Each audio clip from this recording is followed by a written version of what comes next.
Tiene la palabra Richard. Está sin micrófono, Richard.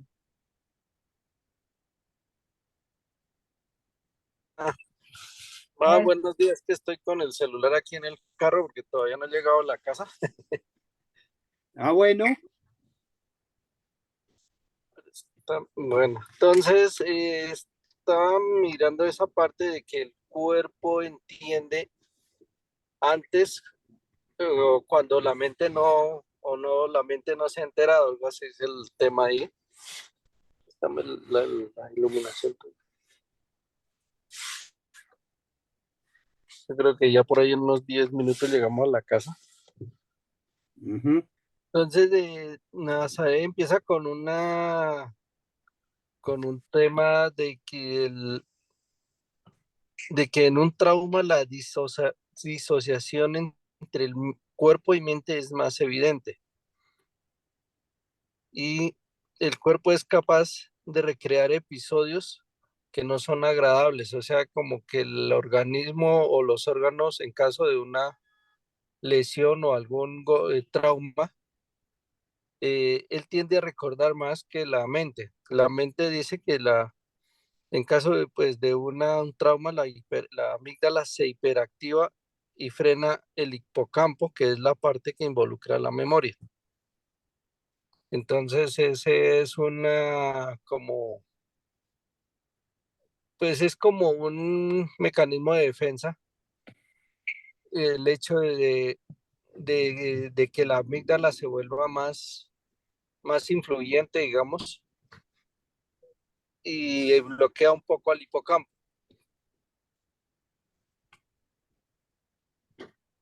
Eh, ella explica ahí que hay personas que no, que en el caso de un hecho violento como que no recuerdan lo que pasó, o sea, llega a veces, pongamos en un trauma, en un accidente, llega la policía y hay gente que no recuerda qué pasó porque es como, no entiendo por qué razón es como una protección el no recordar un hecho violento, pero eso ya ella explicaba que era un caso extremo.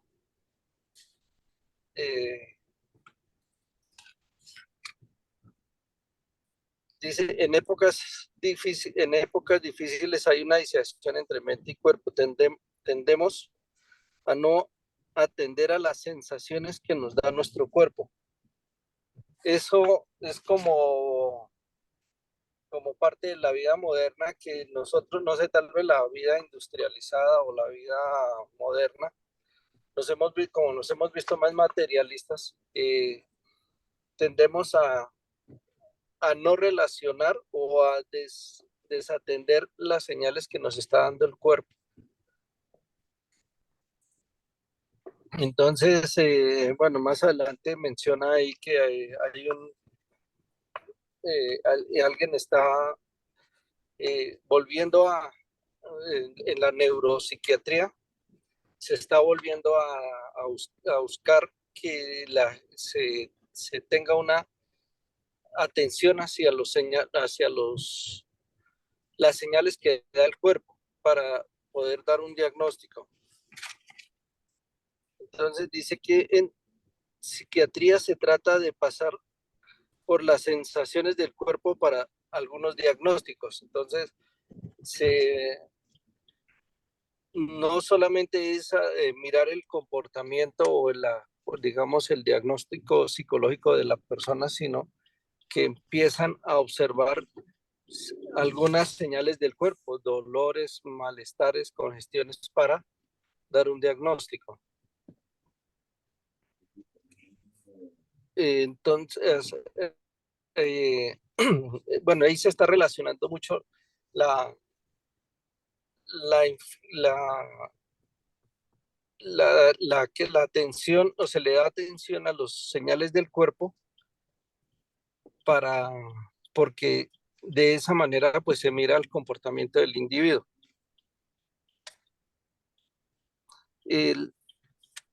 Hay un señor que se llama Antonio Damasio, que es el que está diciendo que hay que volver a las sensaciones del cuerpo para ayudar a interpretar lo que le pasa a la persona. Entonces ahí es donde hacen un comentario de la periodista que dice que pues el cuerpo sabe lo que la mente aún ni siquiera, el cuerpo sabe lo que la mente todavía no sabe.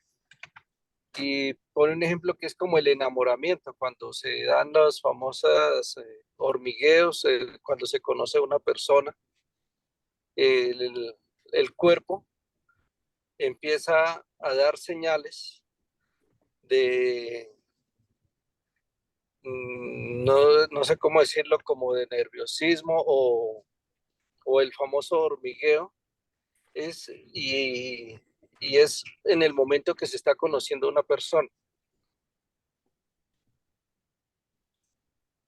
Ahí pone un ejemplo que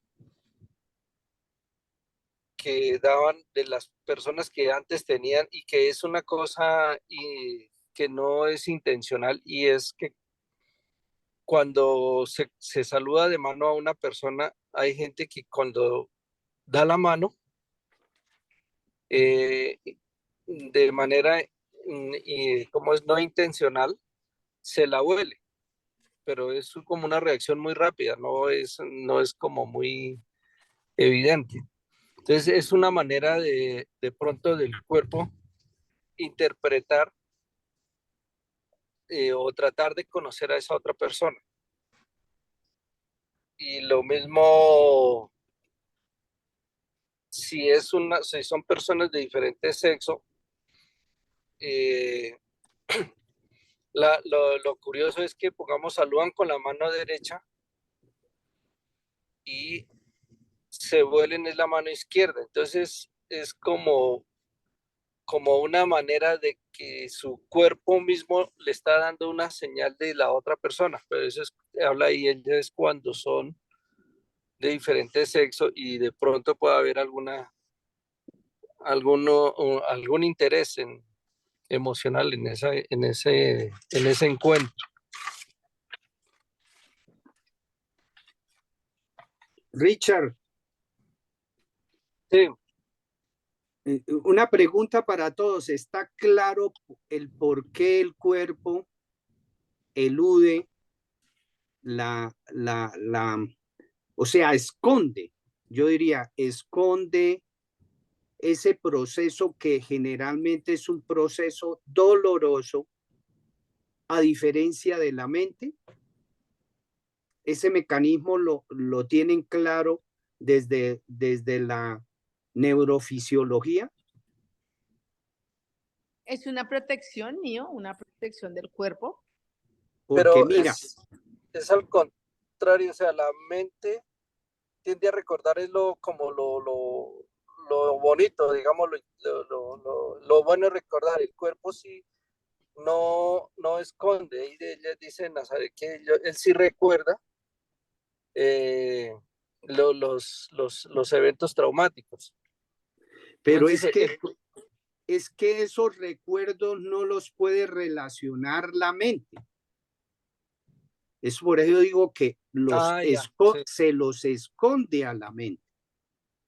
Por eso es que muchos de nuestros traumas se reflejan en la parte de las enfermedades psicosomáticas, ¿sí? Y la expresión de lo negativo se hace fundamentalmente a través del cuerpo, porque como Richard mencionaba, la amígdala ante las cosas negativas se apropia de la acción. ¿Pero qué es apropiarse de la acción? Inhibe el hipocampo, que es el centro de la memoria, para que no se recuerde eso, pero el cuerpo sí capta perfectamente la sensación y en el cuerpo queda una sensación que ante cualquier estímulo puede volver a salir. ¿Sí? Pues yo, Personas, ejemplo, una persona que sufra de migrañas, eso no es en vano. Una persona que sufra de gastritis, no es en vano. Una persona que sufra de las articulaciones, es una expresión. Existe un mapa desde lo psicológico, los psicólogos aquí me pueden decir, un mapa que está relacionado, todos los problemas orgánicos están relacionados con algo de tipo emocional. Y por eso es que plantea Nazaret que ante una circunstancia no la vamos a pasar por el filtro de la mente, sino primero vamos a analizar las sensaciones del cuerpo cuando se presenta ese estímulo similar, o sea, generalmente una emoción que recuerda algo, entonces va a haber una sensación del cuerpo y esa sensación es la que nos permite interpretar qué es lo que está pasando. ¿Sí? Yo no sé si eso queda bien claro o hay alguna aclaración, por ejemplo, Valiente, alguna cosa que quiera comentar. Pues ahí yo lo único que comentaría, digamos, Richard preguntaba o sea, planteaba, y es así, que es como una medida de protección. O sea, cuando, cuando hay, por ejemplo, un trauma que se borra totalmente, es porque es tal el impacto que una manera de protegerse, digamos, uno emocionalmente para no desbordarse y, entre comillas, por ejemplo, no enloquecerse y no abrumarse demasiado, lo corta. Entonces se corta esa comunicación, es como una protección y y puede pasar que una persona tiene sensaciones en el cuerpo y son ocasionadas por un trauma muy fuerte que para evitar que se inundara el aparato psíquico, pues lo que hace el cerebro es no permitir que quede en la memoria, ¿sí? Lo que pasa es que cuando son traumas muy fuertes, a veces la persona tiene sensaciones, llega a un sitio que le huele o le parece o tiene se parece en algo al sitio del trauma y entonces la persona no lo sabe, porque no lo tiene en la mente, pero el registro del cuerpo sí, y empieza a sentir, por ejemplo, ansiedad o miedo, y pues yo por qué siento tanta ansiedad acá, porque no está pasando nada, y resulta que lo que pasa es que ha reprimido, se llamaría una represión, ha reprimido y ha guardado, ha sacado, no está en la mente esa información, pero en el cuerpo sí. Por eso es que dice ahí Nazaret Castellanos, como lo decía Richard, que hay terapias en las cuales se empieza a aproximar al cuerpo para tratar de ver qué pasa, porque pues digamos, la mente no tiene acceso a esa información, sino desde el cuerpo es que muchas veces se logra rescatar. Ahora, digamos, hay terapias, hay una terapia, por ejemplo, que no la hay aquí en Colombia, que se llama terapia biodinámica. Resulta que en esa terapia biodinámica se maneja desde la intencionalidad. Entonces es un masaje que uno hace y el terapeuta tiene la intencionalidad de mover información que esté alojada en piel o que esté alojada en músculo o que esté alojada en hueso y desde ahí es el tipo de masaje que hace. Y es impactante ver cómo es como si uno le metiera la mano al inconsciente. Entonces, cuando uno, por ejemplo, remueve lo que está en hueso, muchas veces al empezar uno a trabajar con las manos, con la intencionalidad de mover la información que está en huesos, la persona tiene acceso a recuerdos de cosas que tenía totalmente olvidadas, como por ejemplo una paliza en la que sintió que lo iban a matar más o menos, vuelven las imágenes y vuelve y recupera el recuerdo y desde ahí se puede hacer la elaboración. Esa es una terapia que aquí no la hay, es una terapia que existe en Inglaterra, pero por ejemplo todo lo que son las terapias corporales como el reversing es una de las cosas que son los renacimientos. Otra, por ejemplo, es la bioenergética de Lowen, donde ellos hablan de que uno va armando va construyendo una armadura corporal y entonces ellos, por ejemplo, tocan ciertas zonas del cuerpo y ¡pum! Se suelta la emoción que está ahí guardada. Eso en relación con, pues, como para enriquecer esto que está hablando Richard y que está hablando Niño. Perfecto. Ya se organizó Richard. Pues Ahora sí ya ya aparece. estoy más o menos. Le estábamos dando un tiempito porque lo vi como fatigado. Sí, es que estos últimos días me ha tocado un poquito ocupado. Pues Bueno, yo al respecto, yo recuerdo una vez que me hicieron una muestra de sangre aquí del codo, o en el pliegue del codo, y la enfermera no me encontró la vena, y entonces como que pasó derecho y me tocó un nervio. Y eso sentí como si me hubiera quemado la mano. Y me duró una sensación como 2 años que cada vez que me tocaba ese punto o más adelante, sentía como si me quemara la mano. Entonces o sea, esa es la parte que yo entiendo yo que el cuerpo recuerda, porque normalmente no sentía nada, pero si accidentalmente me tocaba esta parte aquí del brazo, del pliegue. esta parte, sentía como si me quemara toda la mano, o sea, no, la lesión no solamente la sentía en el pliegue donde me tocaron el nervio, sino todo lo que iba ahí hacia adelante. Eso sentía como una barra caliente, como si yo cogiera una barra caliente. No sé si a eso se referirá cuando hablaba de de que el cuerpo recuerda y la mente trata de olvidar. Pues yo pienso que lo que trata de olvidar es porque es como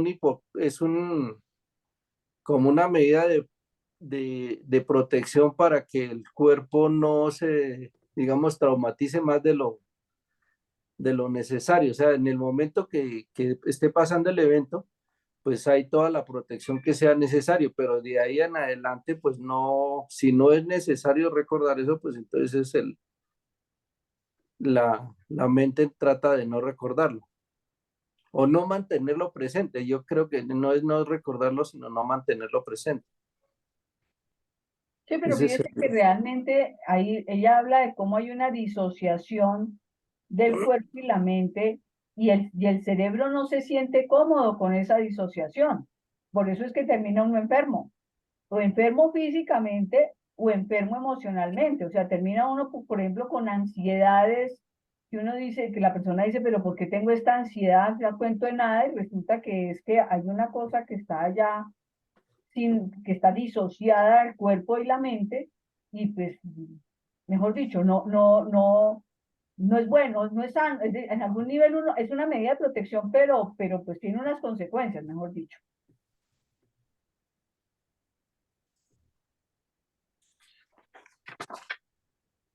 Y bueno, es que lo que pasa es que, bueno, ella habla de sensaciones ascendentes y descendentes, ¿no? Entonces, en ese caso, ascendente es porque un trauma del cuerpo puede afectar la mente, o, y descendentes es algo que pasa en la mente puede afectar algo del cuerpo, y esa parte es la que llamaríamos que se somatiza. Algunas, algunos malestares de la parte emocional se pueden sentir en algunos órganos, como el estómago, sobre todo el que más siente el estrés cuando se expresa con la gastritis.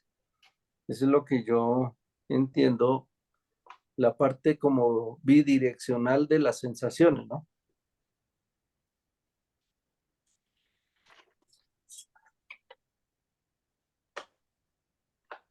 A mí me llama la atención de lo que ella dice, cómo no se necesita que haya un trauma profundo para que la amígdala, como lo decía ella en otro video que trabajamos, secuestre todo y evite que se haga la conexión con la corteza prefrontal, sino que cuando ya hay disgusto, y ella pone como ejemplo cuando uno está discutiendo con algo, con alguien, ahí de todas maneras, ya frente a ese disgusto, sin que sea un trauma profundo, uno ya digamos no está registrando en la mente todo lo que está ocurriendo. Uno cree que sí, pero no, ¿no? Que es la invitación que ella hace a, oiga, no se ponga uno a decir que sí, uno está certero de lo que dijo, de lo que el otro dijo, porque realmente la mente no está registrando tan claramente la información, ¿no? Sin que necesariamente sea un trauma. Y me parece importante, pues porque le sirve a uno también en lo cotidiano, ¿no? En no pararse uno en que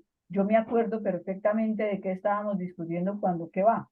Mentiras, uno no se acuerda de todo porque claramente la amígdala se ha posicionado de la situación, se va posicionando de la situación y bloquea, como ustedes mismos decían, el hipocampo, pero no solamente en traumas, sino cuando no hay confort, ¿no? Puede ocurrir. Una pregunta que tengo ahí para ese tema que está diciendo Valiente.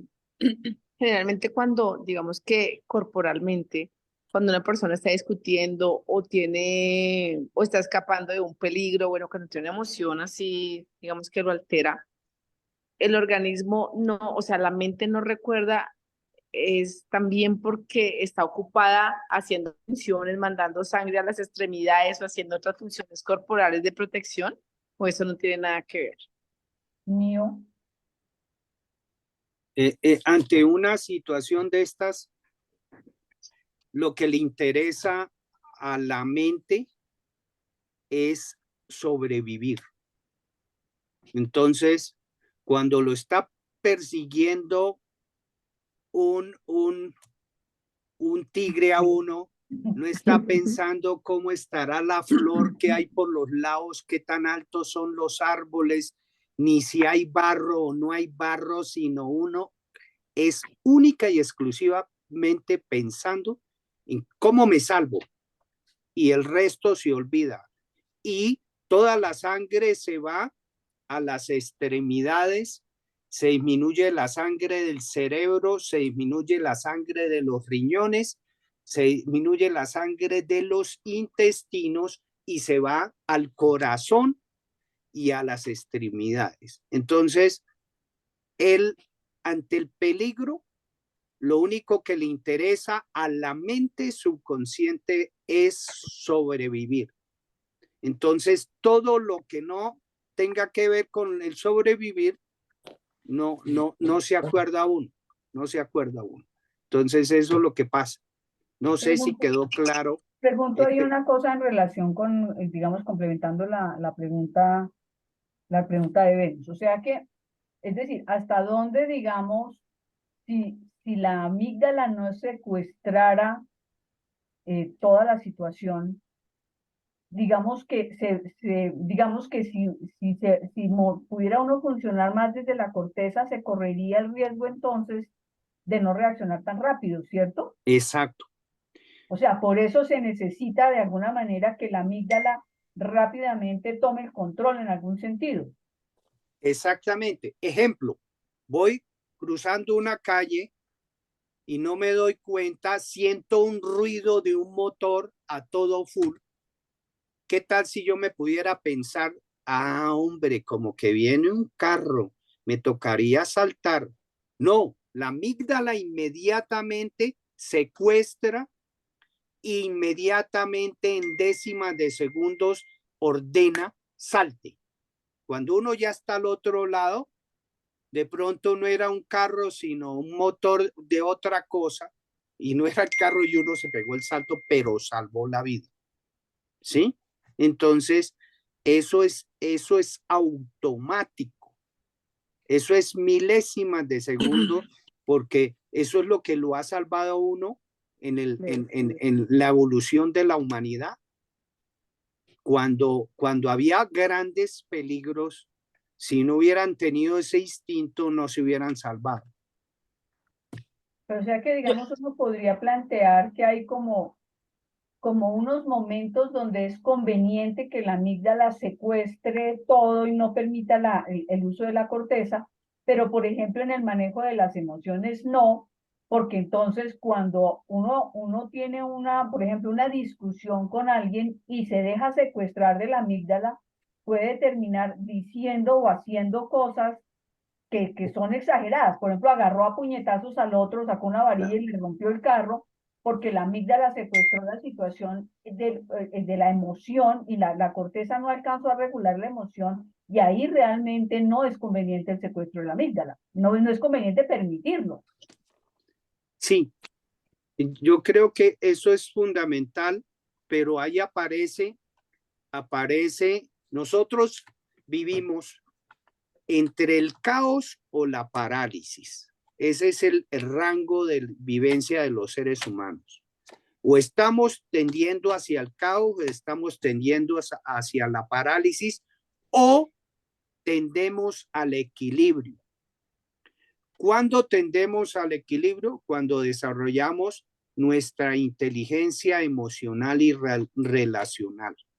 Para eso hay que hacer un trabajo de autoconciencia, autoconocimiento, gestión de las emociones, la empatía, la sintonía, la sincronía, para que nos permita hacer un trabajo. Por eso la meditación es tan buena, porque la meditación, en primer lugar, atempera las emociones. O sea, no nos permite ir al caos ni nos permite ir a la parálisis, sino nos permite mantenernos en el equilibrio, ¿sí?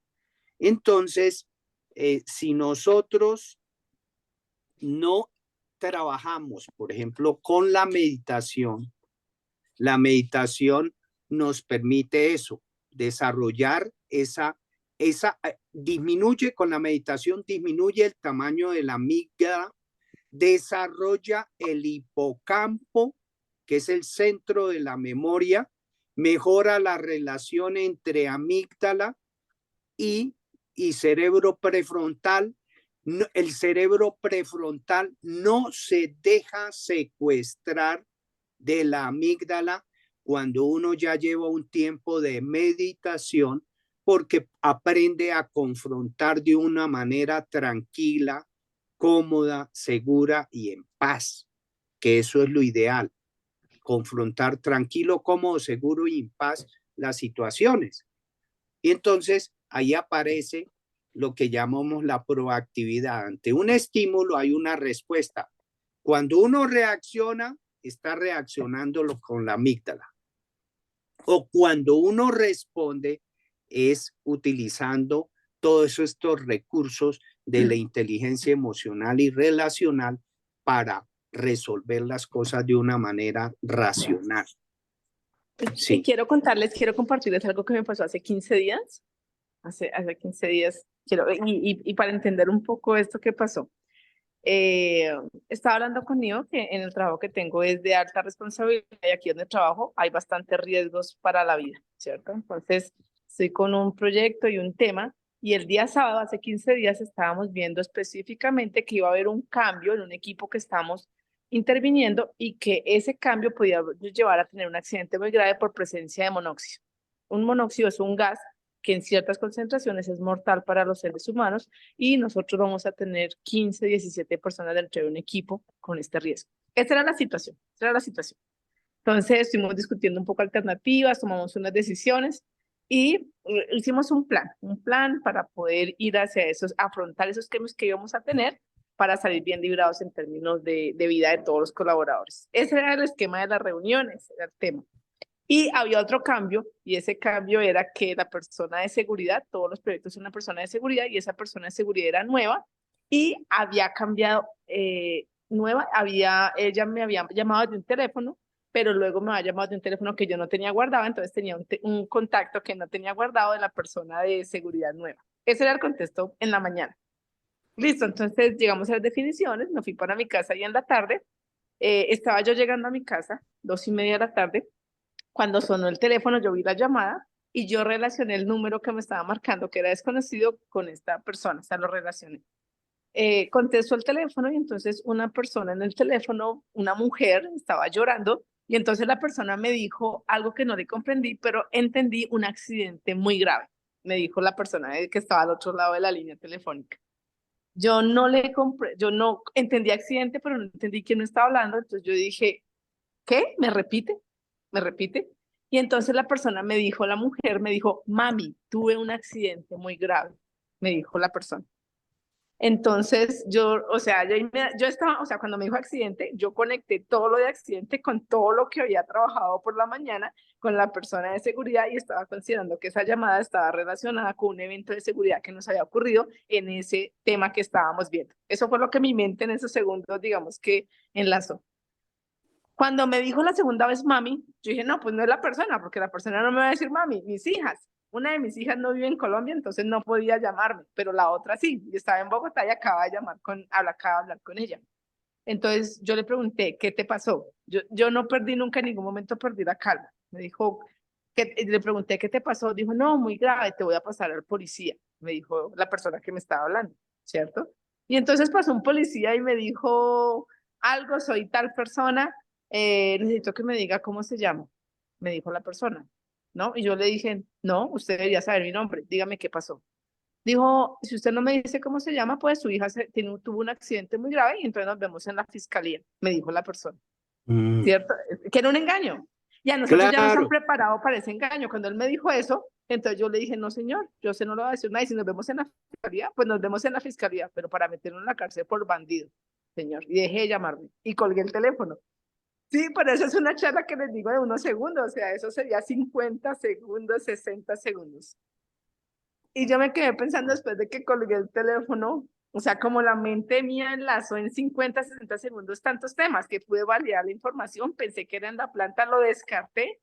Cuando me dijo de mis hijas, mi hija mayor nunca dejaría, o sea, nunca me llamaría de un teléfono que no fuera el de ella, ¿cierto? O sea, cosas que enlacé muy rápidamente y dije, no, esta información es falsa. No, no es verdadera.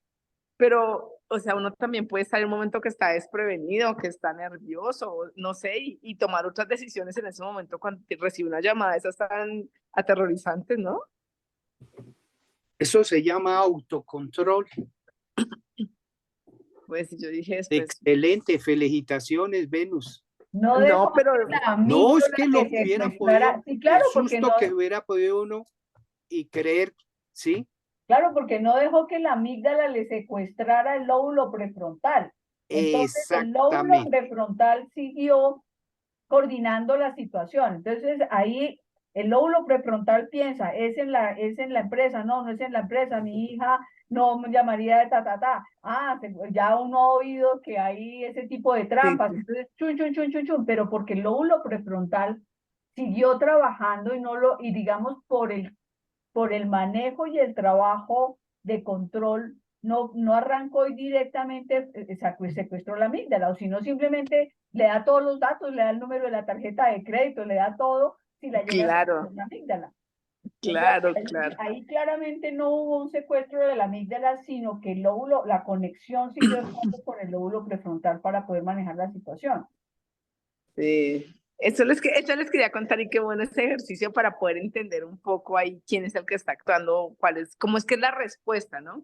Que Claro. tenemos o que yo tuve en ese instante. Pero fíjense que ahí digamos era una amenaza de alguna manera que intervenía lo emocional. Ahí me surge una pregunta que puede sonar tonta, pero cuando digamos, la amígdala se achica, porque con la meditación va uno achicando la amígdala y fortaleciendo y agrandando el lóbulo prefrontal, digamos que cómo, no sé si se puede explicar cómo ocurre que la amígdala igual siga tomando el control en los casos en que el tema es de supervivencia física. Si me explico? Porque, digamos, en lo emocional necesita uno que no secuestre el lóbulo prefrontal para poder pensar. Pero también sucedería lo mismo cuando es una cosa vital, que digamos, al achicarse la amígdala no se ve retardada la reacción de uno. Es que yo creo que ahí hay un circuito alterno que va de la amígdala a los otros órganos de acción. Ah, ya. No es que no pase por el cerebro, alcanza a pasar, pero en ese momento era tan apremiante por ahí riesgo de vida. Por ejemplo, el caso que va uno pasando una calle y oye el ruido de un carro, uno no se pone a pensar, esto puede ser un carro, y No, si, pero si nada no fuerte. salto, porque ya no salto fue que ya lo golpeó, sino que siente el ruido de una vez, el mecanismo instintivo, porque es que hay cosas que los manejamos por instinto. Eso es automático. No hay tiempo para pasarlo por el filtro del cerebro. O Lo sea, ahí la que, amígdala conservaría la habilidad de secuestrarlo en ese Sí, momento, no pasarlo por, o sea, ir por el otro lo, circuito, no pasarlo exacto, a la corteza prefrontal, sino rápidamente dirigirse por el circuito que le da sí, la orden a los músculos de que muévanse. sí, Ya. claro, claro. lo que pasa es que la amígdala siempre estará disponible. Ese siempre está disponible para un evento fuerte. Pero lo que cuando lo hemos hablado es que la amígdala crece cuando la persona ya tiene el hábito de ser reactiva. Por Ujú. ejemplo, una persona que haya estado en combate escucha una motoneta e inmediatamente tiende a esconderse en algún lado. Sí, pues O las personas, Sí, pongamos, eh, para no poner un ejemplo muy particular, eh, hay gente que con solo saludar ya están peleando. Entonces esa gente tiene la amígdala muy crecida porque la tiene entrenada para estar en conflicto todo el tiempo. Sí. Entonces A mí me, esos son los casos en que la amígdala crece, en las personas que, que los saludan, les dicen que hubo mi negro y de una vez se devuelven con un rosario de groserías. En esos casos, las personas reactivas son las que tienen la amígdala crecida, pero la amígdala, de todas maneras, en una persona relajada de esto, si ve que un carro se le viene encima o como nos decía un psicólogo cuando hablaba de padre represivo, padre tolerante, algo así, él está tranquilo y si el niño, el bebé se le va a la piscina, él en ese momento se le olvida que es una persona calmada y manda la mano y saca al chino como del lugar, lo coge de donde sea. Entonces, que el hecho que la persona sea calmada no quiere decir que la amígdala está desaparecida. claro. Ana iba a decir algo. bueno, yo tengo un ejemplo Cargador. que me sucedió para demostrar cómo la amígdala lo puede tomar a uno Abajo. y uno hace cosas impresionantes. Hace como 30 años, cuando existía ese programa de Así caer, también caerás, yo iba subiendo una vía y de pronto oí ladrar unos perros y vi que salió la trompa de un perro negro grande y era como una jauría. Y yo lo único que hice, yo llevaba unos libros, los cogí, yo sentía que el viento me hacía y yo corra y corra. Y yo vi que no solo vi el perro, sino vi al negro, pero yo en ese momento pues no lo relacioné y mire lo que es el instinto de conservación. Yo decía, mientras coge al negro yo me salvo. Cosas tan absurdas suceden y luego yo corro y corra como 2 cuadras y me decían, ya los cogieron y yo qué cuento, ni mirado, yo seguía, corre, corre, corre. Y cuando vi la posibilidad de voltear la calle ya, y ahí estaban los de también caerá, señora, tranquila, también caerá. No me provocaba matarlo, pero ahí es la demostración de la amígdala tomando el control y que uno llega a pensar, sí, que mientras que coge el otro me salvo yo. Entonces es algo muy fuerte, ¿no? Eso es una posición egoísta. Que se O de coman al quién o otro de los yo. perros. o era él o era yo. Eso es Uno, instinto de conservación. Sí. uno podría pensar que entonces, escuchando a Richard, digamos, escuchándolos y escuchando a Richard en lo que estaba diciendo, me preguntaba entonces si, por ejemplo, en la época piñata, en la época de Pablo Escobar, si a nosotros nos hubiesen hecho como colombianos un estudio donde uno no sabía en dónde iba a estallar una bomba, que vivíamos todos como tan tensos, si todos tendríamos como población un poco más crecida la amígdala porque vivíamos en estrés continuo y en miedo de en qué momento hay que correr, digámoslo así. Esto es una sociedad violenta. Nosotros estamos catalogados como una sociedad violenta porque hemos vivido en guerra desde hace siglos, pero esta última ya llevamos más de 60 años en guerra. Entonces nosotros somos hiperreactivos ante cualquier circunstancia. Uno va por la calle, oye un tote y pega un salto tremendo creyendo que es un disparo, ¿sí?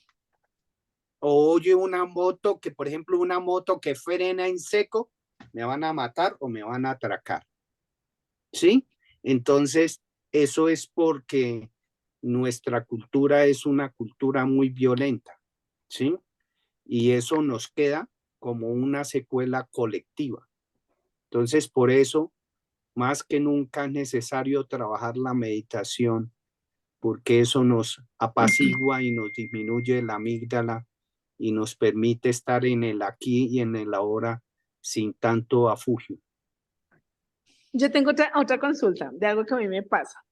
Sí, digamos que yo soy de reacción. Es difícil que, digamos que yo soy una persona que no soy tan tranquila, sino que soy más de reacción. Entonces es difícil dejarme fuera de situación. Sí, sí encuentro, digamos, la solución. Estaba en un semáforo en Bogotá. Mi mamá vive en Bogotá, entonces ella me pidió una tarde que la llevara a comprar cierta cosa. Y yo, eso que uno no quiere, y bueno, mami, camine. Nos fuimos, entonces me acuerdo mucho que dejé mi celular cargando. Dejé el celular cargando y dije, no, no nos demoramos, vamos. Y mi mamá, generalmente cuando va conmigo en el carro, ella no se sienta adelante porque es muy nerviosa, sino que se sienta atrás. Listo, nos fuimos. Y en un semáforo específico, cuando llegué al semáforo, cambió el semáforo, ¿cierto? Esa era la situación. Y una mujer, en Bogotá pues está la tendencia de que limpian el vidrio. Entonces me acercó una mujer a limpiar el vidrio. Yo le dije, no, por favor, la señora lo limpió. Entonces, ok. Entonces, cuando la señora terminó de limpiar el vidrio, yo bajé, tenía el vidrio arriba, que era automático, bajé, no sé, 10 centímetros, unos 10 centímetros el vidrio. Apenas yo lo bajé, llegó un hombre atrás y entró un cuchillo, me metió un cuchillo por la ventana y lo tenía, digamos, acá muy cerca y me dijo, deme el celular. Y yo le pregunté, ¿cuál celular? Me dijo, pues el suyo. Y yo no, pero si yo no, y yo le dije, pero si yo no lo traje, lo dejé cargando. Dijo, entonces deme plata. Entonces yo le dije, yo había dejado el bolso atrás y yo le dije a mi mamá, mami, ahí está mi bolso, saque plata. Y mi mamá se colocó muy nerviosa, entonces fue a abrir el bolso y no encontraba, no, aquí no hay una billetera, decía mi mamá. Y yo, sí, ahí está la billetera. Y el señor estaba así súper histérico, pásame la plata, pásame la plata. Entonces yo estaba atenta al cambio del semáforo porque era la primera que estaba en el semáforo. Entonces cuando yo vi, el señor estaba, pues el tipo estaba ahí que debe la plata, cambió, el semáforo se puso en anaranjado. Las camionetas automáticas generalmente siempre están en drive, entonces no cambia, no. Yo oprimí el botón, el señor estaba, digamos, con su mano como así, digamos, en esta posición con el cuchillo y me dijo, ¿por qué me sube el vidrio? Y yo le dije, ¿y por qué no? Y arranqué y me fui, o sea, yo arranqué y me fui. Entonces, esa situación pasó. Pero a los 5 minutos, o sea, mientras esa situación, yo reaccioné y me fui. Íbamos muy cerca de ese lugar, o sea, al lugar donde íbamos era como a la vuelta, era muy cerca. Cuando yo llegué a ese lugar y me fui a bajar del carro, estaba muy nerviosa, me temblaban las manos, me temblaban las piernas, me temblaba todo, ¿sí? O sea, no, en ese momento que tenía como la adrenalina arriba, yo no sentía el miedo, pero uy, no, después de eso sí tenía bastante miedo, bastante, y mi cuerpo estaba, ¿no? Completamente descompensado. Entonces no sé quién actúa ahí, o sea, quién actuó primero, quién actúa detrás en esa situación.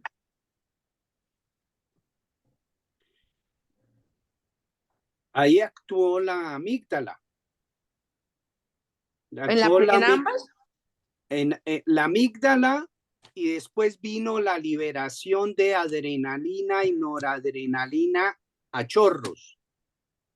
Sí, Pero en ese momento a usted lo único que le interesaba era salvarse. sí, Entonces toda su concentración estaba en el semáforo para que cambiara y con la camioneta subirle el vidrio para arrancar. sí, Pero es ya cierto. después tuvo el tiempo para reflexionar lo que le hubiera podido pasar y empezó el temor tremendo. A mí me Claro. pasó lo mismo con un incendio. Estaba en un centro de salud haciendo una campaña cuando estaba haciendo mi rural y me dejó la enfermera ahí quedarme y nos sentamos con unos amigos a tomarnos un brandicito ahí en el Prado y se encendió la cocina. Entonces yo salí corriendo, cogí una cobija y me lancé sobre la cocina, pero la cobija era como una vaina de tela y se encendió más. Después me devolví, cogí una cobija de lana y ahí sí me lancé encima y apagué esa vaina. Y el otro quedó paralizado, sentado en el Prado y no se movía. Y yo cuando volví le dije, ¿qué pasó? Y me senté y eso era yo así. Me iba a tomar el trago, no podía porque eso era la mano así temblaba, pero eso parecía una regadera. No, ahí apareció el miedo. En el momento del accidente, hay personas, fíjense bien, ante el peligro, o uno ataca, o sea, actúa, o se paraliza. Por ejemplo, el otro se paralizó y no supo qué estaba pasando, no se pudo mover. En cambio, yo reaccioné, pero ya después de la acción vino el susto, lo que pasó con Venus, el susto tan tremendo, que tal que se hubiera incendiado el centro de salud y nos habían dejado ahí sin permiso a quedarnos. ¿Ah? Todo eso es lo mismo. Exactamente. Cuando uno ya puede reaccionar, es que aparece el miedo. Es cierto. Antes no está. Ni ningún No, pensamiento, ninguno. Sí, no. sí, está bien. Siga, Richard. Richard nos puso a hablar mucho hoy con su tema. Está variadito el tema. Ahí falta Andrea. Andrea, que nos cuente algo. Hola, buenas noches. Entré un Buenas poquito, noches. perdón, pero no, estoy aquí, me identifico con muchas cosas que han contado y estaba pensando en Ana ahora hace un rato, que es la primera vez que conozco a alguien que ha participado en También Caerás. Entonces, me dio mucha risa esa historia, pero bien, pero de verdad no había conocido a nadie, pero qué susto, imagino. Y me identifico también con muchas cosas que ha dicho Venus y eso. Claro, yo pienso también en alguna parte, Nazaret también había dicho que el cuerpo sabe primero lo que la mente no sabe, ¿no? Entonces esto tiene mucho que ver en las memorias que también tiene la piel y como dijo Valiente, los músculos, los huesos, y todo es muy sincrónico con el tema de cómo nosotros reaccionamos o nuestro cuerpo cómo traduce esas emociones, ¿cierto? Nuestro cuerpo, entonces lo que decía Nio respecto a que la migraña no es gratis, entonces si uno se pone a ver un poco en biodescodificación, que digamos es lo que más se utiliza para eso, es que si uno tiene mucha migraña, mucho dolor de cabeza, es porque está uno pensando en las preocupaciones, pensando de día, soñando, pensando en los problemas, se traduce en migrañas. Si es dolor de estómago frecuente, si está no sé qué, la emoción del miedo. Ese tema también es súper interesante y es muy chévere porque relacionan cada una de las dolencias del cuerpo humano con una emoción, ¿sí? Y ese tema también es muy interesante y tiene mucho que ver y se sincroniza mucho con el tema que estamos viendo ahora, ¿no? Entonces, efectivamente, yo creo que más allá de controlar, no de controlar, porque al final no tenemos nada controlado. En una situación de vida o muerte, no sabemos cómo vamos a actuar. Realmente es eso. Sino es tema, pienso yo, de gestionar las emociones, ¿sí? Las emociones que están dentro de lo que nosotros podemos revisar, observar, cómo podemos nosotros, cómo actuamos frente a alguna cosa que no sea vital, vuelvo y repito, la debemos gestionar. Pienso que es una manera también, cuando uno tiene ese conocimiento, esas herramientas de enseñarle a nuestros hijos o a los pequeños de las familias a que deben gestionar también las emociones, ¿no? Observarse, empezar a gestionar, pienso yo, que desde niños. Nosotros lo estamos haciendo de grandes, creo que las personas que estamos aquí reunidas debemos manejar obviamente una vibración igual para estar todas aquí en este momento y ahora. Y pienso que nosotros lo estamos haciendo de una u otra manera ahora, ¿no? Pero es muy chévere transmitirle este conocimiento, estos pequeños tips a nuestros hijos o a los más pequeños de las familias para que ellos vayan también teniendo conocimiento y de una u otra manera aprendan a manejar a gestionar, perdón, esas emociones que de niños se presentan, que realmente es un tema muy interesante por hacer. Eso era lo que les quería decir. Ujú. Richard, audio.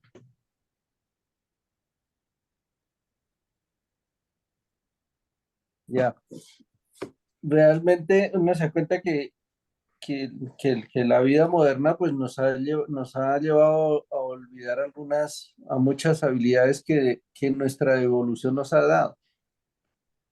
Y entonces nosotros pues nos volvemos como muy materialistas y muy inmediatistas, pero, pero sí, eh, y no le prestamos atención a nuestro cuerpo. Y si uno se da cuenta es en los animales en el medio natural, ellos presienten, pongamos, temblores, terremotos, maremotos, tormentas, lo sienten con una anticipación enorme. En, en el mar, por ejemplo, los peces sienten como las tormentas, entonces ellos como que se van para otro lado y eso pues ha sido investigaciones que han hecho. Los perros sienten, eh, me sorprendía en el campo, los perros identificaban el motor de de cierta familiaridad o conocimiento, lo sentían mucho antes. Cuando ya el perro salía a ladrar era que se da cuenta que alguien conocido iba a llegar. Yo siempre me he sorprendido de esa habilidad. Los pájaros también sospechan, sienten algunos cambios del clima y pues a mí me gusta ver mucho esa parte de Discovery de esos militares que son entrenados para vivir en la selva y ellos como que con mucho entrenamiento vuelven a recuperar esas habilidades que tiene el cuerpo para reconocer, para orientarse, para encontrar alimento para todo. Pero nosotros como citadinos, pues nos, nos enfocamos en lo que podemos ver e interpretar de manera directa. Ese era como un complemento a lo que estaba atrás, ¿no? Ujú. Bueno, este señor, es que no sé ese nombre tan como raro, Daviantes, decía que Lobiantes, deberíamos, ¿cómo? lobiantes.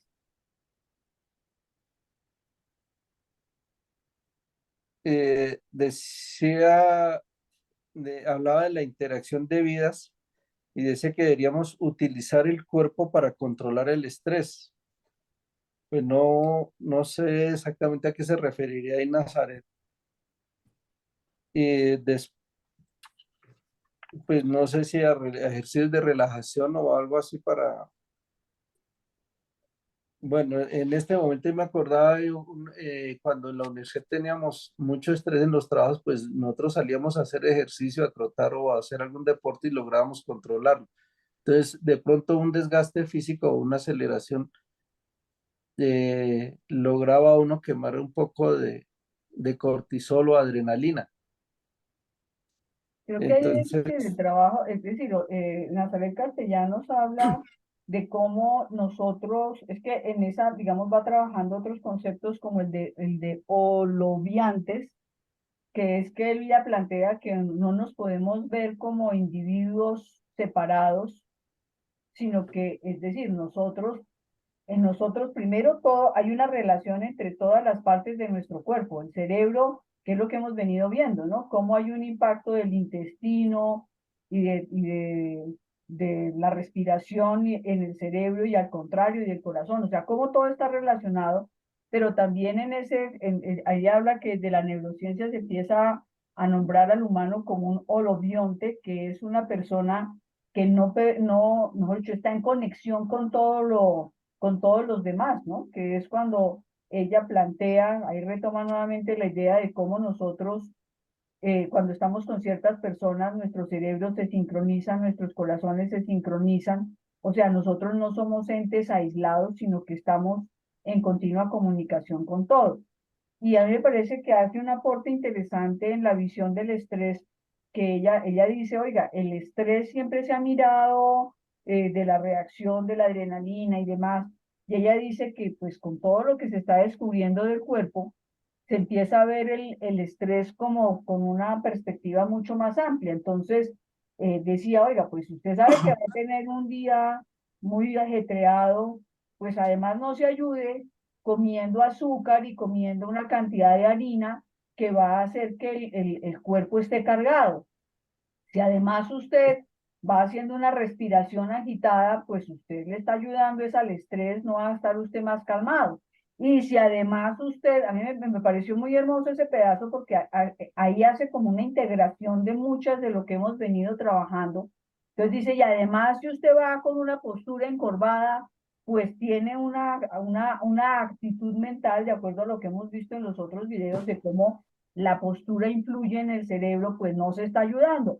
Y si además usted va con el ceño fruncido, pues todo eso lo que está haciendo es alimentando la reacción de estrés frente a la situación que usted tiene que manejar. O sea, me gustó esa integración que ella plantea de, oiga, acuérdense que en últimas, pues todo está influyendo en todo. Entonces, fíjense que ahí cuando ella habla del estrés en ese pedacito, está hablando de cómo lo que yo comí, la postura que llevo, el gesto de mi cara, si estoy tenso, si está sonriente, la respiración, todo eso está influyendo en que el estrés se dispare o si yo me ayudo y como más suave, busco tener el cuerpo recto, busco tener la cara suelta, todo eso van a ser como talanqueras para evitar que el estrés me invada, ¿no?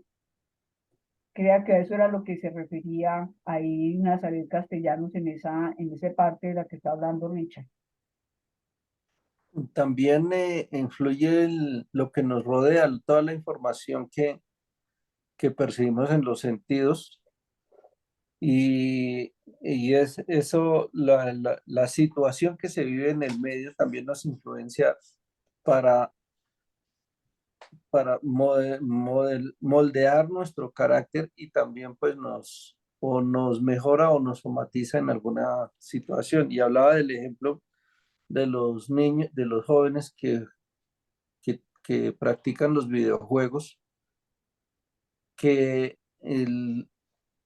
que el cerebro él no interpreta como un juego que es algo irreal, sino para él es un hecho real y, y le parecía pues un escándalo, pues a mí también sí me pareció un escándalo que pongamos ese juego de Xbox muestra no solamente que impactó o que hizo la ganancia, sino que muestra, el, dramatiza mucho la víctima que llega a caer en ese momento. Entonces muestran mucha sangre y, que inclusive Nazaret mencionaba que hay videojuegos que muestran cómo vuela una cabeza. Entonces, eso impacta mucho en el individuo y le va formando el carácter. Ese no son videos muy sanos, ¿no? Sí, juegos muy sanos. Y esa es Eh, la, ¿Puedo decir algo al respecto? sí, Eh, yo siempre, pues no sé, puede parecer, pero pues un comentario que yo sí quiero hacer, que es algo que yo pues mucho tiempo he tenido la sensación, que sería casi lo mismo que cómo funciona la mente de los actores, ¿sí? Cuando se meten en un papel y cuando ellos se preparan para el papel, cuando actúan, cuando todo, básicamente, pues el cerebro no entiende si es ficción o no es ficción y que yo siempre había pensado en eso y ahora que estoy viendo este tema tiene mucho sentido, ¿no? Porque yo decía, ¿cómo hacen ellos y cómo sabe el cerebro que eso es mentira? ¿Sí? Yo, o sea, yo no le voy a decir, no, voy a actuar, entonces esto no es parte de su vida real.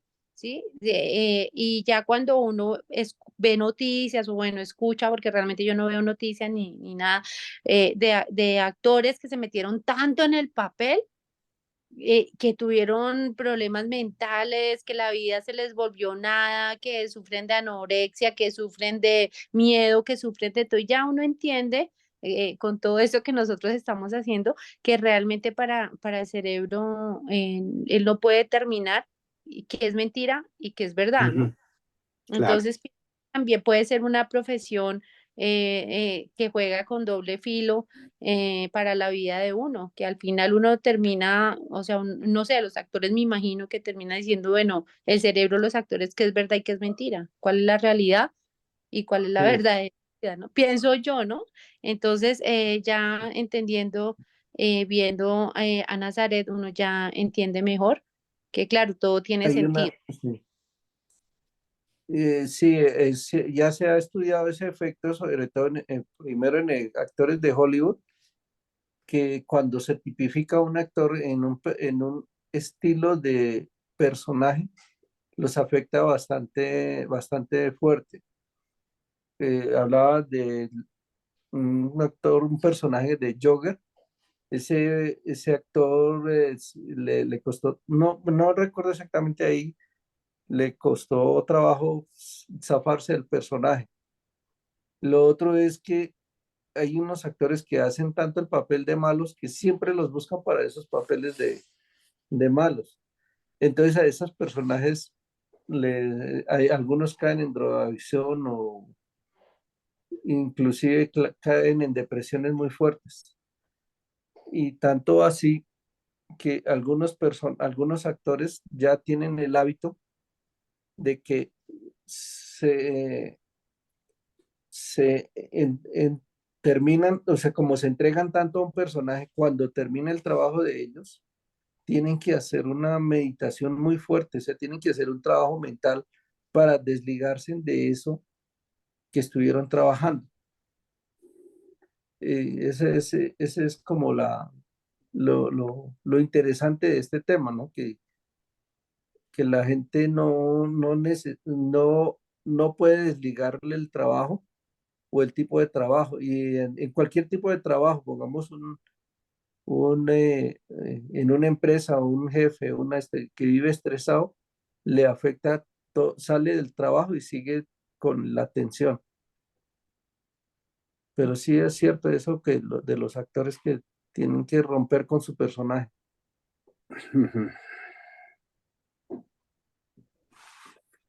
Si miramos, hay otros aspectos de este video que a mí me parece que vale la pena que miremos, y es como ya cuando ella se centra en la meditación, me parece que es bien interesante cómo lo desmenuza, ¿no? Entonces, ella plantea como un objetivo concreto de la meditación, manejar la atención, ¿no? Poder manejar la atención y cómo, y ahí viene como la conexión con las otras cosas que hemos visto. ¿Se acuerdan que hablaba en otro video de ese circuito alterno que hace que la mente esté divagante y que uno no la controla, sino que automáticamente la mente divaga y pues uno cree que uno maneja la atención, pero mentiras, uno no maneja la atención, sino que está por esa línea neuronal que hace que divague la mente y cómo la función de la meditación, que en relación con lo que hablaba de que hay unos circuitos de arriba hacia abajo y otros de abajo hacia arriba, la meditación al ser de arriba hacia abajo, lo que está buscando es focalizar, es un mecanismo que va de arriba hacia abajo y lo que busca es controlar la atención y fortalecer la atención para que uno coja la habilidad de poderla focalizar a voluntad, viendo, digamos, que no se la gane a uno ese pensamiento divagante. A mí me llama la atención cómo ella ahí explica cómo es más fácil meditar, ¿no? Uno cree que meditar de cualquier manera va igual y no. Entonces, como ella plantea, oiga, para meditar, pues es más fácil no sentarse a observar los pensamientos. En meditación hay una cantidad de estilos de meditación, pero, y el observar los pensamientos es un tipo de meditación, pero esa es la más difícil. Es más fácil si uno se ancla en el cuerpo, de arriba para abajo, y si uno se ancla en la respiración, es más fácil lograr ir trabajando la atención, porque es más fácil observar la respiración que observar algo más etéreo como los pensamientos, o sea, algo más concreto como la respiración es más fácil de observar. ¿Cómo es más fácil meditar sentado que acostado? Porque pues al estar sentado con la columna recta, le es más fácil a uno focalizar la atención que si está acostado o recostado en un sofá. ¿Cómo es más fácil meditar si uno tiene la mente muy divagante, manteniendo los ojos un poquito entreabiertos, que si lo cierra totalmente porque facilita entonces que la mente se le vaya?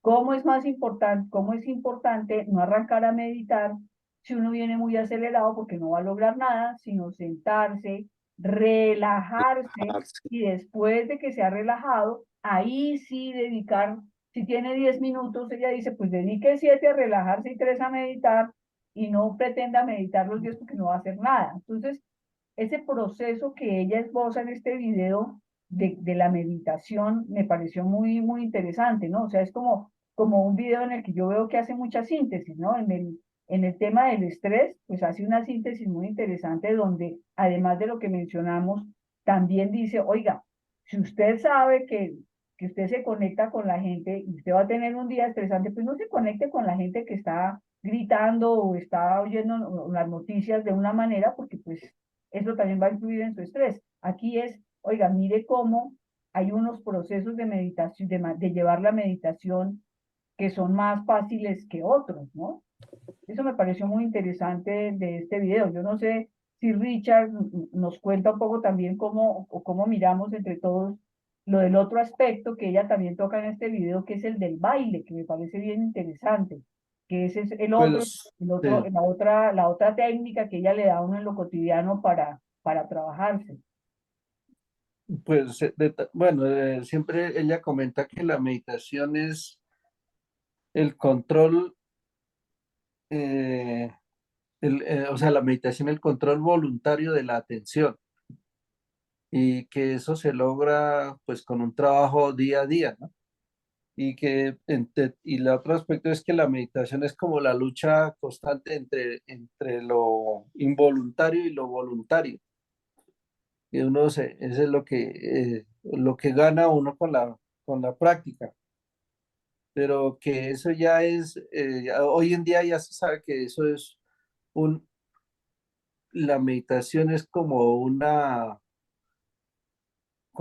actitud o para lograr algo de autocontrol. En los años anteriores se pensaba que eso era una cuestión religiosa, entonces no se le daba mucha importancia y hoy en día simplemente es un trabajo personal la meditación cuando cuando uno trabaja ese aspecto. Y por eso ese es un trabajo de, como dicen, de arriba hacia abajo. Ahí yo lo que no entendí de pronto, si ella lo clasificó, que el baile sería como al contrario, ¿no? Un trabajo de abajo hacia arriba porque es un trabajo físico y de todas maneras se está logrando como una sincronización. Dice que el baile, bueno, es una expresión de un ritmo, pero cuando se hace en grupo, hay una sincronización entre los corazones de las personas que están en esa actividad, ¿no? Y pues de hecho sí, cuando uno estaba en la universidad o en el colegio, porque uno recochaba y se desinhibía tan fácil, pues uno eh, en un baile lograba uno entrar a veces hasta una, no sería, no es el término, es que no se me llega a la mente como una especie de histeria, pero positiva, sería un estado como de De derroche, euforia. de euforia, eso más bien. Hasta matrimonio, cuando se baila, suceden noviazgos, matrimonios, hay Sí. tanta unión y tanta cosa y tanta sincronización que dice, de verdad hay gente y a mí me sorprende porque yo digo, sí, en serio, o sea, dice, no es que a mí me gusta, es porque me gustó porque sabe bailar. Sí, Y yo digo, sí. se lograba, Entonces, se encontraban parejas. sí, claro. Entonces, eso, digamos, sí hay mucha sincronía y sí, a mí también me pareció importante el tema de bailar y si ustedes se acuerdan, los bailes grupales de Macarena y el Meneíto y todo, o sea, ahí hay una sincronización y ahí es cuando toda la gente, hay una conexión, ¿no? Entonces, pienso que sí, también tiene mucho sentido el aporte que ella hace del baile. También hay que tener en cuenta que en mucho, pues, digamos, en mi juventud también vi cómo se dejaba aparte la gente que no sabía bailar, ¿no? O sea, es un tema de, no, lo que pasa es que no me gusta bailar porque no tiene ritmo, o porque no lo hace bien, o porque no coordina bien, y cómo digamos, eran apartados. Tenían Fíjense, dos pies izquierdos. es correcto, porque no sabían bailar. Entonces sí tiene mucho sentido que tenga relación con la mente, el ritmo y todo el tema de la sincronización. Y a mí me pareció interesante pues allá en la universidad había unos sitios los viernes por lo general uno salía súper estresado y allá uno iba, brincaba, saltaba, como todo el mundo estaba haciendo el ridículo, pues no había problema que uno también lo hiciera, ¿no? Entonces se botaba esa adrenalina, pero hoy en día me sorprende, yo pongamos los pelados salen de una entrega de universidad, de un estrés y llegan a jugar un videojuego y yo digo, esa vaina se siguen dando en la cabeza, mano, que yo no, para mí era muy importante quemar ese estrés, ¿no? Pero yo digo, la generación de hoy en día es como extraterrestre porque tiene unos hábitos que no entiendo. Es una generación de autistas sociales. Eso está Mm. ya catalogada como un autismo social. Está sentado el chico y la chica al frente y cada uno con el celular y se mandan mensajes uno al otro y se ríen de los mensajes, pero la forma de conectarse es a través del aparato. Entonces se llama autismo social. Bueno, Y se ha comprobado que el ejercicio, el baile es como un remedio o una contra para el envejecimiento. O sea, el baile ayuda como a envejecer de manera sana. No, no que Previene las el personas que Alzheimer, son ¿no? muy... Es decir, ella plantea que el baile ayuda a prevenir el Alzheimer. sí, claro. Pues dice uno, bueno, es Es una que cosa muy hay fuerte, una ¿no? integración de todas las áreas del cerebro. Tal Y vez por eso es además tan interesante, ¿no? la conexión de lo emocional con lo racional, la coordinación, bueno, eso es algo espectacular, algo espectacular. Eso es una fiesta en el cerebro, el baile. Yo supongo que también tiene que ver con la complejidad del tipo de baile, ¿no? Yo supongo que Sí, no es lo claro. mismo, digamos, el impacto en el cerebro de un vals a una salsa, por ejemplo. Sí, claro, Supongo yo, claro. no sé, pero pues Sí.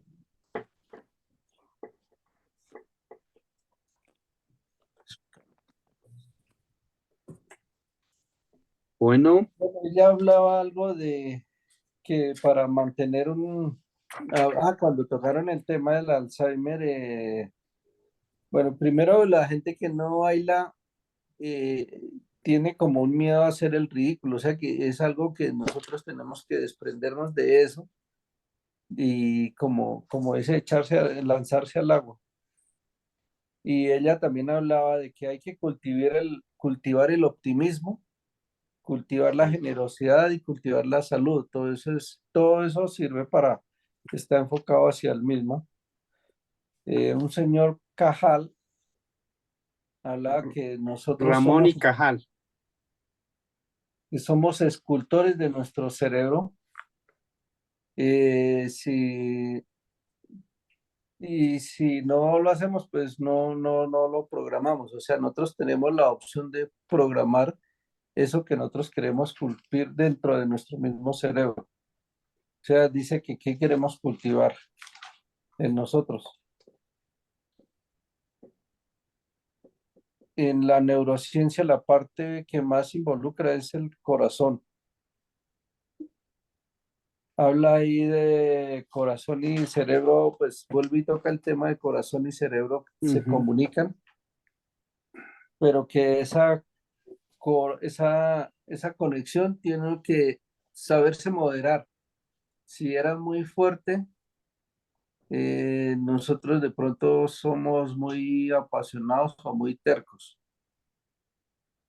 Entonces, que sí debe ser moderada para sacarle como provecho a esa conexión. Ahí no, ya no recuerdo bien cómo tocó ese tema ya a lo último.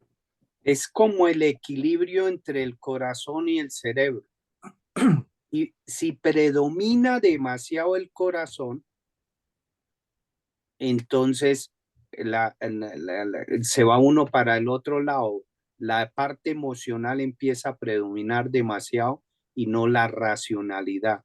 O sea, hay que combinar, el corazón representa la emoción y el cerebro la razón.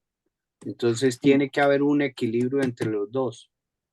Sí, y lo contrario, si no hay esa coherencia cerebro-corazón, ahí aparece el Alzheimer, porque ya se degenera el cerebro, porque acordémonos que el corazón es el que hace vibrar al cerebro. Y si no hay eso, el cerebro se desordena y no puede funcionar bien.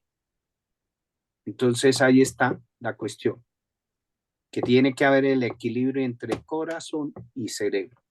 No sé, yo lo entendí así, no sé si ustedes Yo lo veía además de lo que ha dicho Mío, como con lo que entendí es la objetividad entre paréntesis y la subjetividad. Si hay una demasiada sincronización entre cerebro y corazón, uno se vuelve demasiado subjetivo a que es su punto de vista y de nadie más.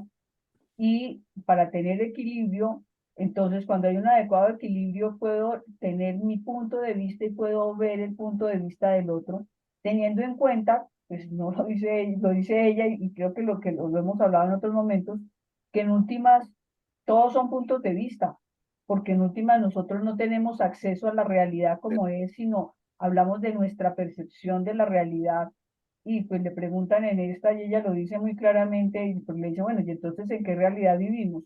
Pues si cada uno vive en su realidad, entonces, ¿cómo es la realidad de todos? Y es una realidad convenida, o sea, convenimos, son convenios sociales, la realidad es una construcción social donde hacemos acuerdos, ¿no?